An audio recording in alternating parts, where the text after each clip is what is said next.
Hey, this is Kurt Isles. As always, I want to welcome you to the Creekbank Stories YouTube channel. You can learn everything about Creekbank Stories by going to our website, which is www.creekbank.net. That's www.creekbank.net. When you go to our website, you can find out all about our YouTubes, podcasts, Facebook, and blogs, and we just would be honored if you stop by and paid a visit. Today's story is called The Sign Phantom of Dry Creek, and it comes from my second book, The Old House. Here it is. And it's a story that people always want to hear anytime I go speak. It goes back, it starts in the spring of 1974, my senior year of high school. And we'd had a lot of rain in Dry Creek. Now, one thing about growing up in Dry Creek, everywhere you go, especially if it had been a good rain or a flood, people would say, hey, well, how dry is it in Dry Creek? And I would just roll my eyes and cringe because I'd heard it all my life. Because Dry Creek, it just sounds odd. It's an oxymoron, as they say. You know, the story of how it became the creek called Dry Creek, which runs right through the community. Supposedly, one of the old timers told me that it was named Clear Creek by the Indians that were there.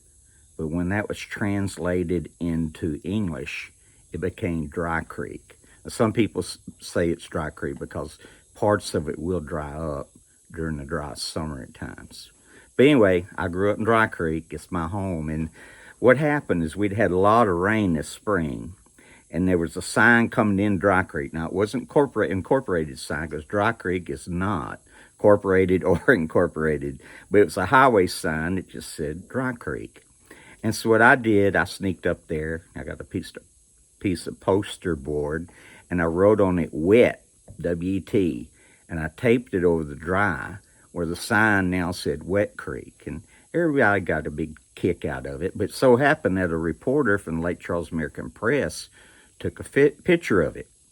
And the article, they put the picture on the front page of the paper, and it told about this sign everybody had. But it said the highway department wants to inform people that it is against the law to deface a public property sign. And they used the wag that did it. And I had to look it up. A wag is somebody that likes to have fun. That describes me pretty well. Well, anyway, we had so much fun with that sign that a few weeks, maybe a month later, I put one up. And this time, not to deface the property, I hung it below the sign with 4 pieces of hay string. And this sign said, Fun City, USA. And of course, it was making fun of my little hamlet that I came from. And once again, everyone enjoyed it. Well, after I put these 2 signs up, I go off to college. I start coming home on weekends, and people come up to me. They knew I'd done the first signs. I had a good reputation or a bad reputation. They'd say, I enjoyed your signs. I'd say, I didn't put up a sign. Oh, yeah, we know that you did. I said, no, I was off at college. I couldn't do that. And they'd say, oh, yeah, I know that you put that sign up. And so I started asking what the signs were, because usually by the time I got home, they'd tore them down or they were gone. And here were a few, especially timely ones. Hee Haw, filmed here. One of my favorites. Airport, next exit. Famous for nothing. Shop our modern mall. Now, about this time, I'm trying to figure out who is doing this. And when I saw one of the signs up, I knew exactly who is doing it, because I recognized the handwriting, I recognized the humor. It was my daddy.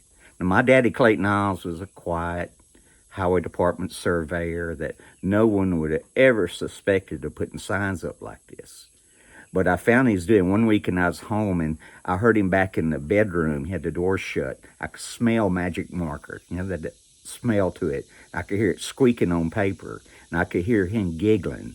He was making another sign. And what he'd do at night, he'd slip up there and hang his sign below the Dry Creek sign, and people just always commented. Here's some more. Shop our modern mall. It sure ain't heaven. Another good one. Toll bridge 1 mile ahead. And Miss Cat King, who ran a post office, swore that somebody stopped in one time and asked how they could avoid the toll road, which gave us all a good laugh right there in Dry Creek. Give you some more of my dad's favorites. We have a fine sense of rumor. Crossroads to nowhere. Crossroads to nowhere. Here's a good one. First annual Fire Ant Festival next week. Gun control. Our wives maybe, our guns never. During hunting season, Daddy always liked to put some up making fun of hunting, even though he was a hunter. It said, do not shoot squirrels that wave or smile at you. And even professional wrestling. This one. Don't tell us that wrestling is fake. He always just had this dry sense of humor about what's going on. I could tell you a lot more, but a lot of them were tied into what was going on in culture or on the TV at that time. And my dad, the one he put up that was my favorite one, it simply said, don't laugh. Your daughter may marry a Dry Creek boy. And here's how I end this story in my book. Don't laugh. Your daughter may marry a Dry Creek boy.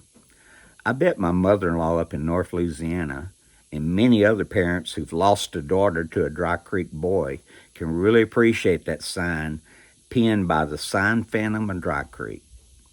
Now, sometimes during the early 1990s, the highway department came and moved the Dry Creek sign away from the bridge and closer to community. That's when Daddy quit putting up his signs. He said the residents' dogs barked too much when he went to this new location at night.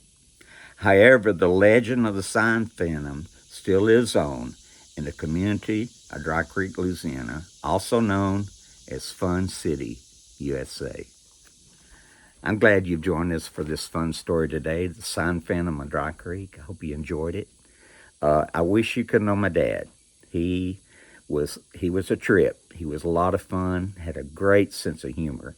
And his signs, he put it, because after a while, people realized it's him. When he first started putting them up, people, as I told you, they swear it was me. I'd say, no, it wasn't me. Finally, I said, it's my daddy doing it. And they said, nah, your daddy wouldn't do that. But my daddy was a Sign Phantom of Dry Creek. He had a good time. I'm glad I've got to share this story with you today. Hey, stop by creekbank.net. You can read the blog about this story. You can listen to it on a podcast. And we're glad that you've joined us today at the Creek Bank. We'll see you soon. In the meantime, we'll leave the screen door unlatched just for you.